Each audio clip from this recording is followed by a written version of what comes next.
Our next guest, candidate for Attorney General, Attorney Dan Shores. I met Dan last month, excuse me, over at Worcester. We had a good conversation.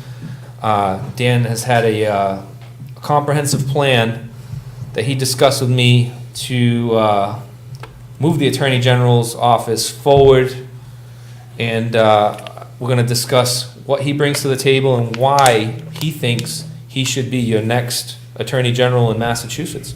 Dan, thank you for being here. Chris, thank you so much for having me. It's great to be here. Dan, let's just get a quick introduction on yourself, your background, where you've been, what you've done, and what brought you to the decision to run for Attorney General. Sure. I grew up in Massachusetts. I was born in Boston. I lived in Weymouth until I was 4 years old and spent the rest of my childhood until college in Carver, which is on the South Shore near Plymouth. And my dad, growing up, he had a logging company, and he cut white pine off a property in southeastern Massachusetts where it's plentiful, and I helped him quite a bit during that process. So I learned the ideals of hard work, and earned some money while I was doing that. I think I got $7 an hour or something. Hey, more than I got for a lot of stuff I did for Dad. Right. And then I went on. I put myself through college. I studied mechanical engineering at the University of New Hampshire, and then later on I attended law school. I graduated from Georgetown University Law Center in Washington, D.C. I put myself through law school as well. And I served on the law review at Georgetown and was recruited and worked as a litigator in Washington, D.C. And I was down there for about 13 years. I worked at two firms. The firm I was at when I left was a global law firm, litigation law firm called Latham & Watkins. And I returned home to Massachusetts. I had missed Massachusetts very much, and it was also in the middle of the Obama administration. And I saw a lot of issues that I wanted to address, and so I came home and I ran for the United States Congress in 2014, and I won the race, meaning that I met my wife during the process, so that's why I won the election. There you go. That's the most important. And since then I formed a law practice. We have a practice that's located in Boston, and we have an office in DC as well. And so I've been building the law practice, and when this cycle came around, Chris, I assessed whether there was an office that I could contribute to, that I could make a difference. Yes. And when I began to look at the Office of Attorney General, I began to see very troubling issues coming from that office, and I felt that I could put my hat in the ring, and if I get enough support, I can make a difference for this Commonwealth. That's good, because ultimately public service is to help your constituents, and a lot of people tend to forget that after a few years of service. They tend to turn into self-serving politicians, and that's something I'm totally against. Now, in your opinion, Dan, what are the actual duties of the Attorney General of the state of Massachusetts? The Attorney General's office has a broad scope of authority. It's its own independent office. It doesn't answer to the governor. It's a separate constitutional office. And its chief role is to enforce the law to protect the people of Massachusetts. The Attorney General, Massachusetts Attorney General, is the top lawyer in our Commonwealth, and that, as a top lawyer, should stand for law and order and be a beacon for law and order for our Commonwealth. And our current Attorney General has fallen woefully short of that duty. This Attorney General has politicized the office beyond definition. I believe that maybe every waking moment, every time that this AG enters the office, this AG considers the next lawsuit against the Trump administration. Unprecedented beyond belief, the amount of lawsuits that this Attorney General, our state's chief lawyer, has filed on federal issues extraterritorial to the Commonwealth of Massachusetts. And I'm running for Attorney General to depoliticize the office. It's become too political, and I'm going to reform the office. My goal is to reform a reformer. I'm going to reform the office to bring it back to its true purpose of using its resources to enforce the laws to protect the people of Massachusetts. Well, that was my next question. Was what I asked you for your opinion on the duties in your opinion, of the Attorney General. My next question was, what, in your opinion, are the duties that our current Attorney General that she's performing that really aren't her duties? And you pretty much answered that, she's the everyday Trump lawsuits and the attacks on the firearms industry. I mean, don't get me wrong, she's done a few nice things, especially down in this area. I'm not going to sit here and just slam her for because she has done a lot of positive stuff as well. But as you said, it seems like every day she's out trying to get Trump for something. Yeah. And go ahead. If I can add, yes. So thank you. And I agree with you. It's not all bad. It's not negative. It's not all negative.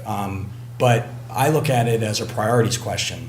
If you're the chief lawyer in the Commonwealth, so every lawsuit that's focused on the Trump administration, on politics, that's one more drug dealer that goes free. That's one more woman who's subject to domestic violence, where otherwise the Attorney General could have stepped up and helped. So it's a priorities question. That Attorney General's office has limited resources.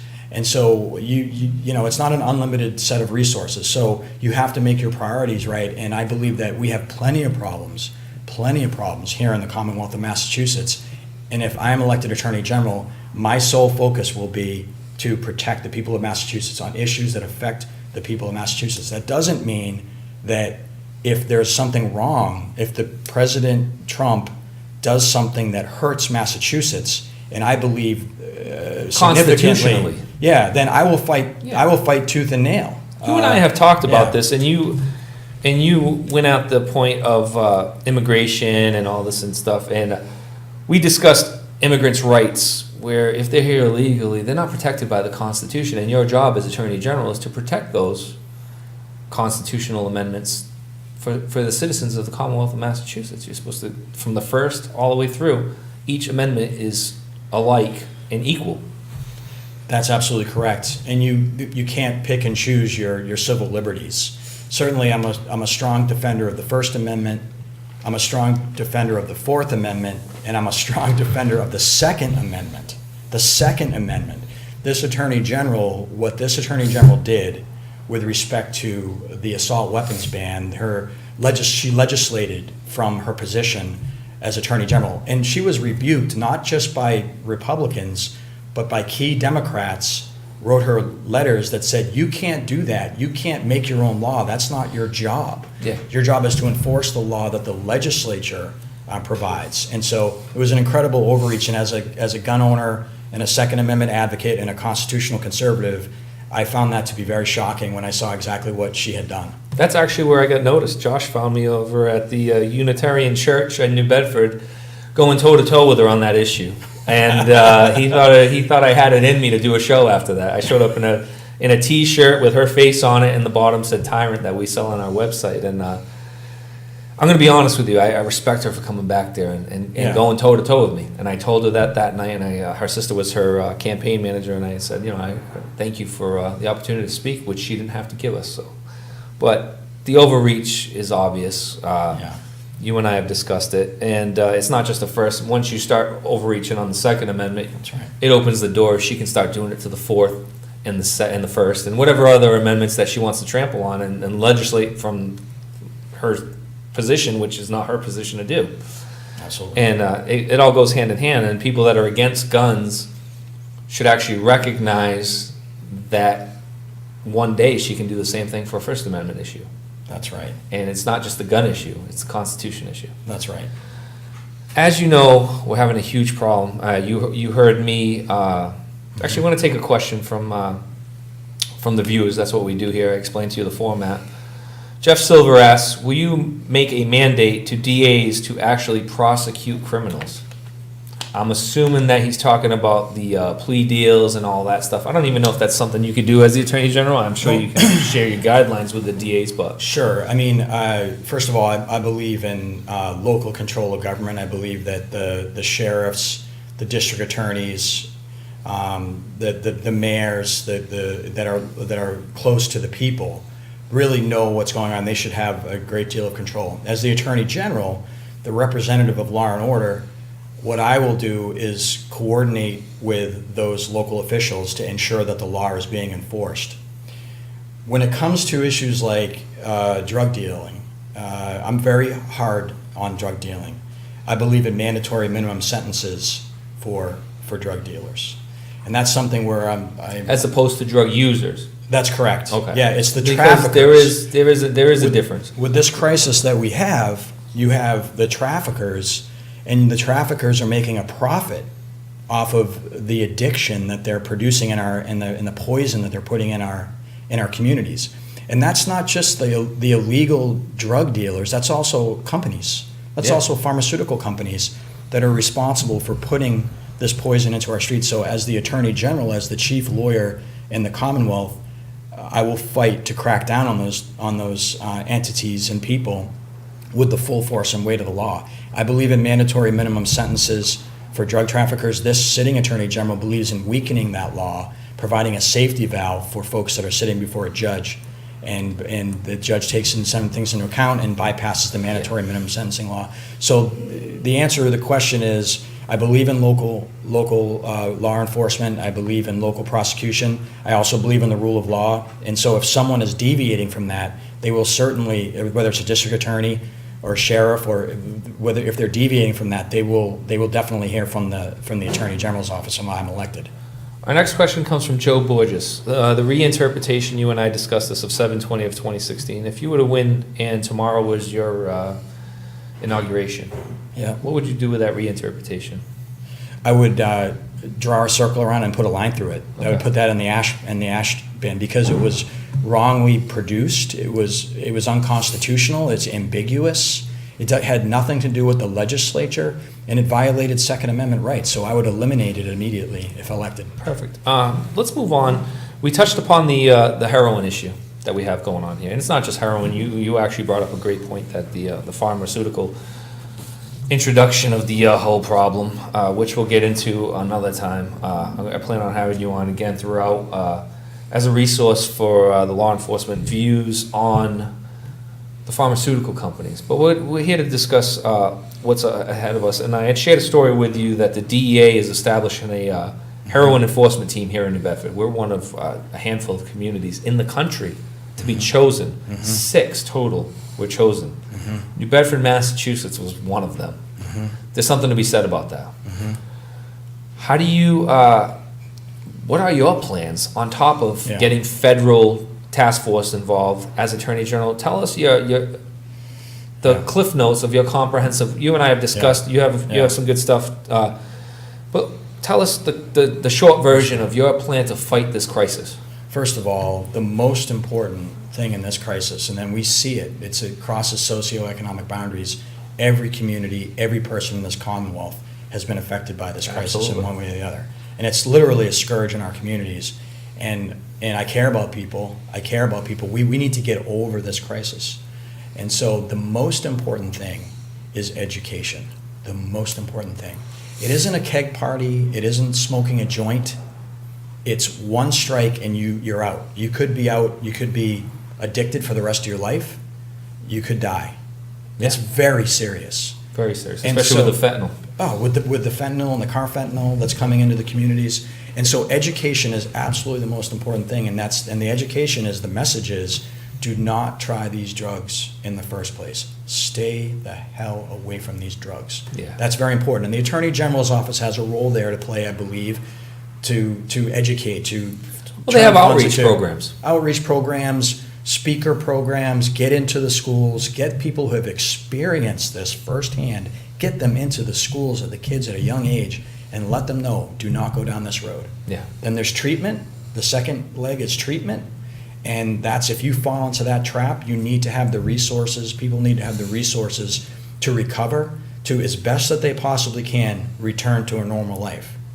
Now, the third step is what I believe is really the central role of the Office of Attorney General, and that's cracking down on these drug traffickers with the full force and weight of the law. And that's what I will do as the next. This AG is soft on crime. I will be hard on crime, and programs with the federal officers coming to enforce, I think is a godsend. I think that's a godsend to this community, and I support it fully. Perfect. Asai is our junior co-host, and he every week he has a question. He has quite a nice little question. I went over his material earlier. Asai, why don't you ask Attorney Shores? What do you think is the main differences between you and the current Attorney General? Well, there are many differences. I think the main difference is that the current Attorney General believes in politics. The current Attorney General has politicized the office, has turned the office that has $45 million a year in budget, has turned that into a platform both to attack the Trump administration and also to support her own political agenda. And I think that's wrong. I think that the Attorney General's office needs to be a beacon, you need to have a stalwart in that office that is dedicated to enforcing the law. And I can tell the voters, guaranteed, if I'm elected, I will represent the Commonwealth of Massachusetts without passion or prejudice. I will enforce the law. I will enforce the law to protect the people of Massachusetts. That will be my mission. Politics will have nothing to do with it. When the legislature passes a law, I will enforce that law because I will be doing my job. I don't believe that the present Attorney General has that ethic. And so that's the major difference. Great question. Thanks. Excellent question. Anything else, Bud? What would be one of your main priorities if you were elected? Like one of your first priorities? Well, one of the first priorities is to eliminate the assault weapons guidance. That's one of the first priorities. But then it's really to confront, as we've been talking about, the opioid crisis. Every effort that's made politically by this Attorney General, every lawsuit that's filed against the Trump administration, that's less attention and resources that can be directed at fixing this problem. And we will fix this problem. We will fix the problem. We can and we will fix this opioid problem. We will get past it. Thank you. You're welcome.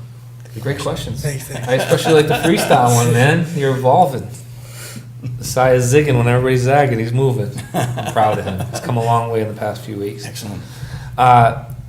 New Bedford has sought out new and innovative ways. You and I have discussed the Attorney General's receivership program, whereas they're taking these problem properties, which there are a lot. We have an issue in this city with what we're going to call slumlords, where they keep renting to the same drug dealers. And I've invited someone that's been accused of being a slumlord on the show because I also do see that there's another side to eviction and all that stuff. But the receivership program takes away these problem homes and gives them back to the community. And then we just did one in New Bedford where they then turn around and sell it as an affordable home, which bumps up the 40B numbers. Is that something that you're in favor of and a tool that you will use? Absolutely. I think it's one of those things where it's not all negative. I mean, there are some positive things happening, and that is one of them. Because when a home goes abandoned in a neighborhood, it has the tendency to devalue and to turn into, open itself up for crime, for drug dealing, for other types of crimes. And so when that happens to a community, when that happens to a neighborhood, it leaves a pocket there. And so if there's an ability to use governmental resources to have that property be provided to a first-time home buyer, then that's a very positive thing. And it's another stabilizer for the community to ensure that there's no vacant properties in the neighborhood. I think it's very positive, and I would seek to strengthen that. We're going to touch upon this. This is something I wanted to revisit, but we're getting a question, and I want to talk about it as well. Matt Carrero, how about the doctors who pass out painkillers like candy? It's ridiculous. I mean, it really is, and it's and they're complicit in this because, no, I know that. I know firsthand people that said, they had a minor shoulder surgery and they got a prescription for 80 Vicodin or something. Yeah. I mean, it's really unbelievable. It needs, I believe there is a regulation. There are some regulations to it. Yeah, and that needs to be adhered to. Yeah, I think a town today just filed suit. The whole town. Was it Sandwich or Saugus against a pharmaceutical company? Yeah.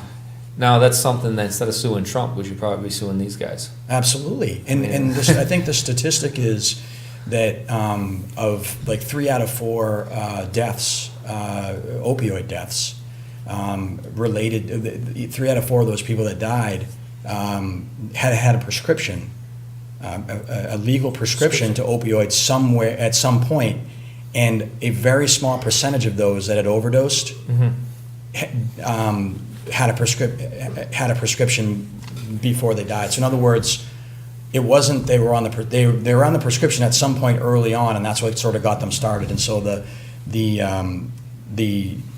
drug companies are absolutely involved here, and so are the physicians prescribing the medication. As you said, they are Yeah. complicit. They are complicit, and sounds like something that you'd fight against. Absolutely. It's good to hear. Something that's near and dear to me, and I didn't realize how much it was until after the show.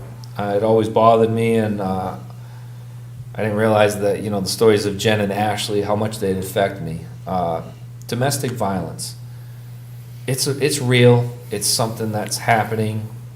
And again, people, I'm sorry, it does happen with males as well.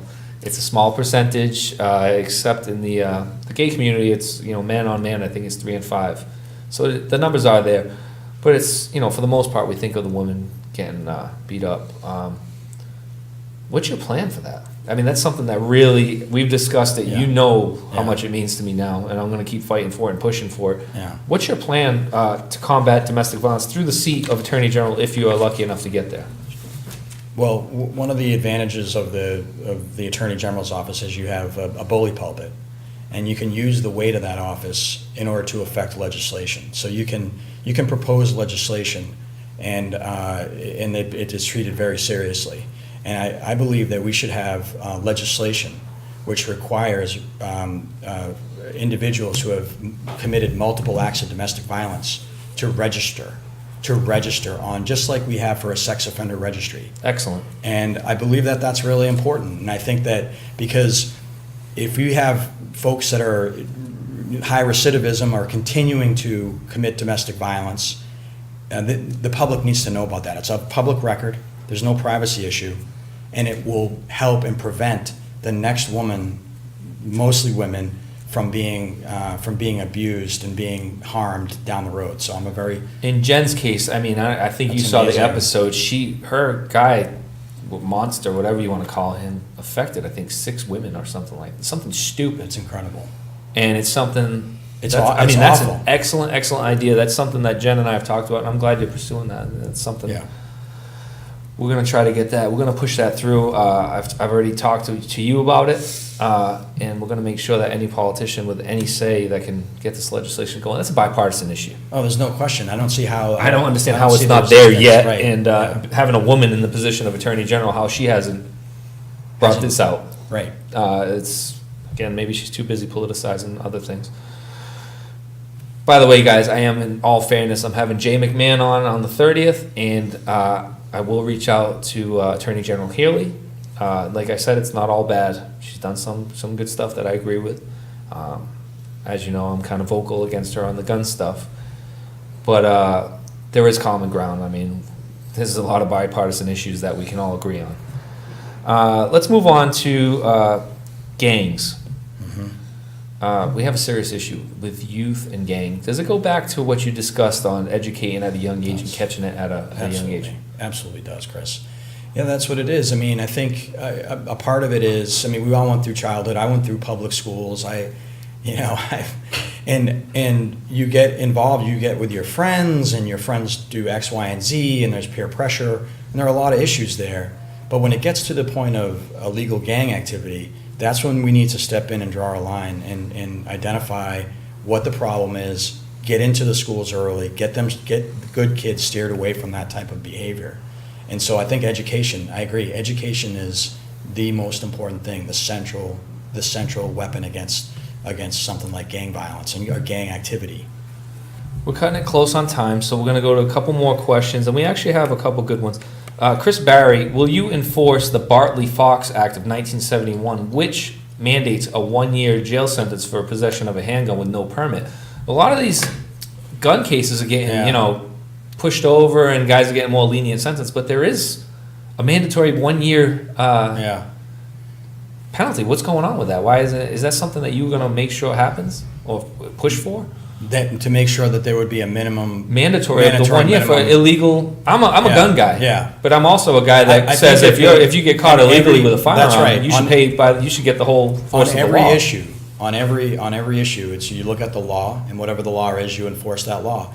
And as a gun owner myself, I mean, I follow the. I mean, we just moved. I had to mail certified mail to where my old town and certified mail to the police chief in my new town. So I follow the law, and I think if you break the law, whether it's with respect to guns or others, then you should be subject to the law. And the law should be followed. And it should be followed and enforced. That brings me on to the next question from Nick Requino. What can you do as Attorney General about judicial reform and these judges that are not doing their job correctly and letting people out and just almost politicizing their using their beliefs when they're handing out these sentences, especially when there's guidelines? That's right.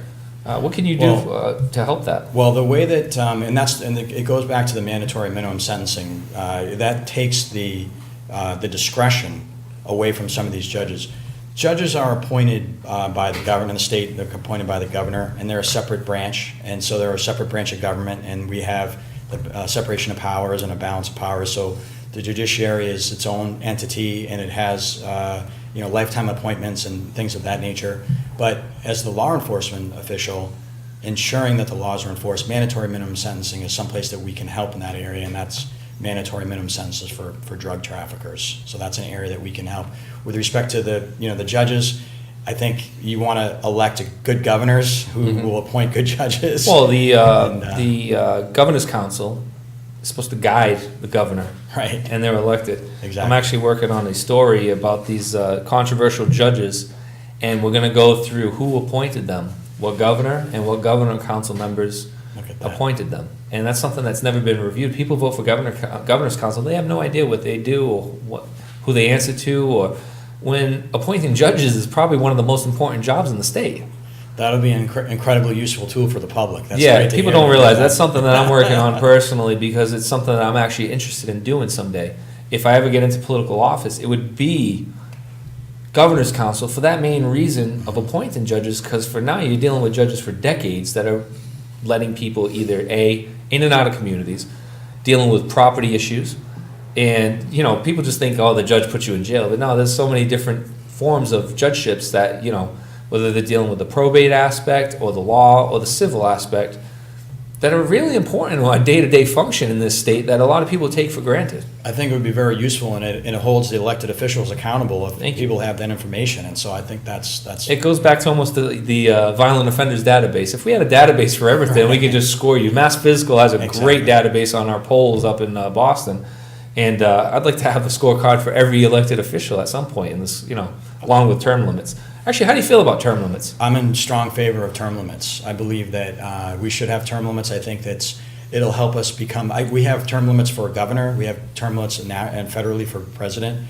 We should have term limits for Senate and for Congress, both at the federal and state level, because I believe what will happen is it'll encourage other people to get involved in the political process. Yep. It'll minimize entrenchment, and it will also minimize lobbying, because the relationships that are developed will be broken, and that's going to help us. That'll help the people. Everybody complains about lobbyists, but what they don't understand is that the politicians are in bed with them, are sitting in bed for quite some time. Right. And if we just kept it moving, you'd have to rebuild that relationship, and then by the time it gets built, it's time for a new one. That's right. And it breaks the cycle of lobbyists. Lobbyists are always going to be there, but we can break the cycle by term limits. Something I want to do here, once my audience grows a little bit here locally, is I want to get to 2,500 signatures required in the city of New Bedford to introduce term limits onto the ballot. And as you know, local politics is the root of all politics. That's right. And if we start here on the city level, it may catch traction. We may get up to Beacon Hill someday. And then from there to the feds. Right. It all starts small. That's right. It's a snowball effect, but that's one thing that I am planning on taking care of. That's great to hear. We're going to take one more question. Jeff Silver again. How do we get it? You won somebody over. How do we get involved in your campaign, Dan? My campaign through my website, and it's danshores.com. That's DANSHORES.com. That's how you can sign up to volunteer, to donate. Our team will review your information and reach back out to you. And so we're really grateful for the support and appreciate hearing that. Awesome. Let's close it out. Attorney Shores, please sell yourself to us. You have done a good Yeah. job Yeah. so far, as I'm convinced. I'm biting on the Kool-Aid. We're going to have to wait for Jay to hear from Yeah. him. Yeah. And then, of course, Attorney General Haley's going to have her chance if she does show up, which I hope she does. Why should anyone watching vote for Dan Shores? Well, first of all, I'm born and raised in Massachusetts. I truly care about the people of Massachusetts, and I truly care about this state. I care about us being healthy in both, in every way. Now, I'm a reformer. I'm here to reform the office. We've had an office that has been controlled by a single political party for 50 years. The last Republican Attorney General was Elliot Richardson about 50 years ago. Now, it's not all about politics, but my point is that one party has controlled the office for that long and has become too politicized. We need to have someone in that office that's going to be the beacon for law and order, and that's what I bring to the table. I'm going to reform that office. I'm going to return it take it from where it is now and return it to its true purpose of enforcing the laws to protect the people of Massachusetts so that you can feel safe in your home. Your kids will be safe. Your Attorney General is there to protect you, to enforce the law for you, and that's why you should vote for me, because I will deliver that if I'm elected. I'm going to turn this on its head a little bit. It's not just about guns and everything else, but we have a diverse population here in Massachusetts. LGBT community, immigrant community that's now here legally and become citizens. People like my parents that not only have voted Democrat for a while. How are you going to turn them around? What's your plan? Just what you said, huh? Is it? Pretty much. I mean, first of all, I think discrimination in any form, discrimination against people who are gay, people who are of color, I think it's abhorrent to our Constitution, and I believe that the party that I'm involved with, the Republican Party, stands for that at its core. And I think any discrimination, I think it makes me mad. I hate it, and I don't want to see it in our Commonwealth. It should be fought at every turn. And so, to me, it's not about that. I mean, we have pursuit of happiness in our society, and to me it's about being safe. It's about making sure that we're protected from bad people, and that's what I will deliver as the next Attorney General. Dan, thank you so much for your time. It's been a great learning experience. Good to get to know you. We're gonna have you on again. I'm actually gonna see if Jay wants to debate you at some point. So that way we can figure out who the best man is and get you guys going against the Attorney General and someday debate her, and may the best man or woman win. I think that sounds great. I think debates are healthy for our political process. Primaries are healthy for our political process. I love them. So anytime, any place, let me know. I'm happy to be there. Thank you very much, Dan. Again, appreciate your time. Guys, danshores.com. He has a comprehensive website with his views. Should you need any other further information, maybe you can reach out to me at chris@newbedfordguide.com, and I will pass on any questions to Dan. He's been great back and forth with me. Any questions I've had, any concerns I've had, I actually got him involved with a friend of mine, and he's helped her out as well to get her to where she needs to be. As far as I'm going to go with that, but he has been very, very, very helpful and very accepting of any critique I've had or any questions he's answered. And we'll go from there. Our final segment of the night is based on Asaya. Asaya's been with us now for how long? 4 episodes? 5 episodes? Since episode 3. Man. I met Asaya through my wife. Asaya is a former student of my wife. She teaches at Norman in middle school. Asaya was one of her problem kids that she loved. My wife is, I can't count the times I've told her, get out of the urban school. My wife's from Kentucky. She's a little Southern belle. She doesn't fit the profile, huh, Asaya? No. She don't fit the New Bedford look. And get into Dartmouth, get into Bishop's Day, I've done all that, during the tough days. And my wife is an angel. She loves the urban school. She loves the kids there, and she loves the challenge. And Asaya was one of her challenges, and and blessed me with his presence one night at dinner. And I got to know him, and I said, man, this kid would be great. He's got the personality for the show. And, man, I'm proud of you, Isaiah. Thank you. You've grown. You showed up here as a freestyler question guy, and the guy that showed up with just T-shirts on and whatever. Since you've been on the show, you've gone now to Craig DeMello again. Craig, I can't thank you enough for the help you're doing and the work you're doing with Isaiah. Craig is one of the best educators in the system. Him and I are polar opposites politically, but we can agree on one thing, that helping our youth is important, and he's doing a heck of a job with it. And Isaiah is now coming in with these questions, great questions, as you see week to week. I'm proud, man. I'm so proud of you. You have no idea. And not only am I proud of you, you've humbled me as a kid, as a human being. You've shown me a side that I'm not used to. I'm used to seeing kids and saying, these damn kids, kind of get off my lawn, Clint Eastwood, like the old grumpy man. But you've shown me a side, man. You come from a rough upbringing. You lost a father. You've had some issues in your life, and you're persevering, man. You're doing the big things. Yeah. Tonight, you met somebody else who's going to help you get into an apprentice program. Yeah, that's going to be fun. Mayor Lang, a couple weeks back, cut your team a check. You've actually helped your team reach a goal through this show on the fundraiser for the mats. Thank you to everybody who donated. That means a lot to all of our whole team. And in becoming a man slowly, I've seen the way you're handling yourself. I've seen you grow, the way you speak to our guests when you get here. Tell us a couple things, man. Talk about your experience on the show, Isaiah. So, it's been like a change. Like it's really fun. So being on this show. Don't be embarrassed, man. It's only me.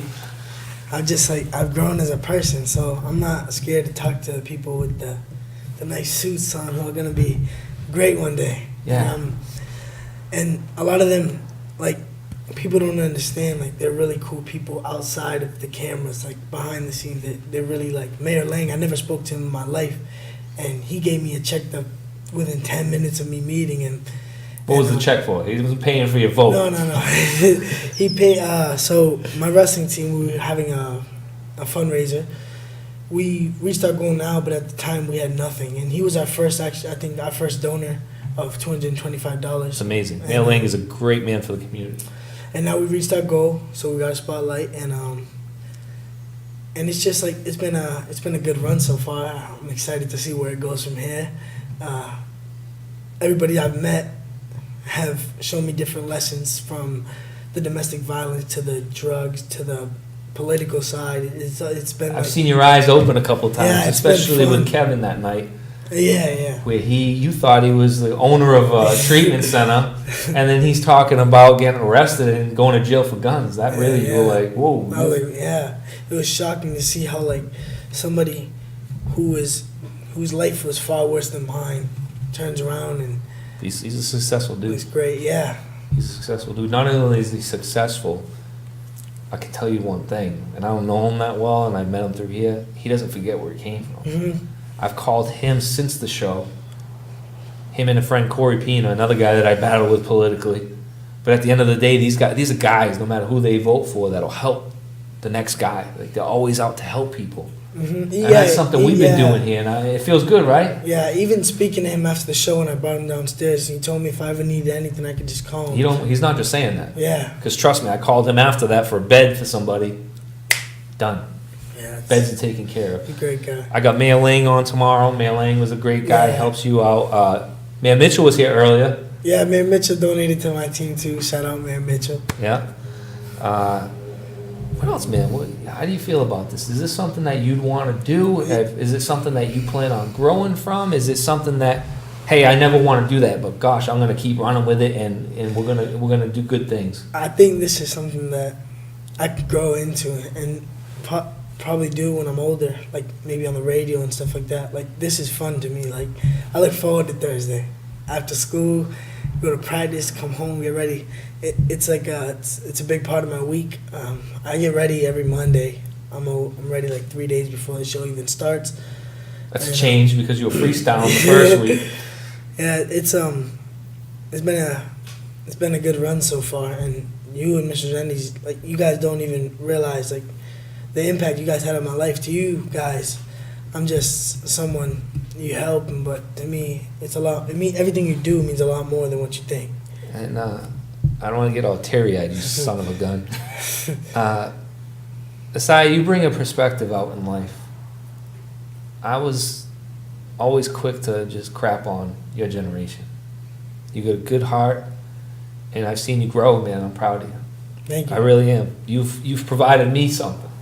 And someday when my kid's old enough, I'm going to take him to your hood, you know, and I'm going to show him where you grew up, because he's going to need to see that some of the challenges that you go through every day, you don't live like I do. Mm-hmm. I mean, when you came to my house, and I don't live in nothing special, you were like, yo, and, you know, you made me feel like I was like Donald Trump or something. I'm just like a regular dude, but you bring a perspective into my life, man. I appreciate you. I really do. You just think I'm helping you, but gosh, you don't even know what you've done for my soul. I promise you that. Thank you. I promise you that. And I'm happy. And make sure you take care of the bearded guy over there.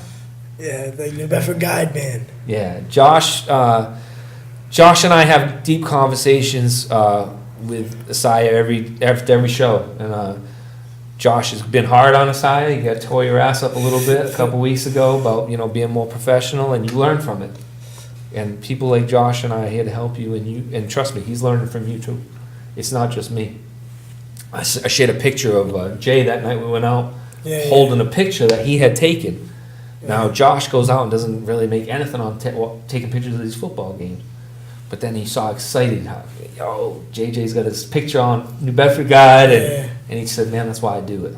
That's why I do it. So we all get something out of it too. It's not just you, buddy. You're helping us. I appreciate everything you do. I appreciate you. And you better not cost me too much money for dinner tonight. Nah.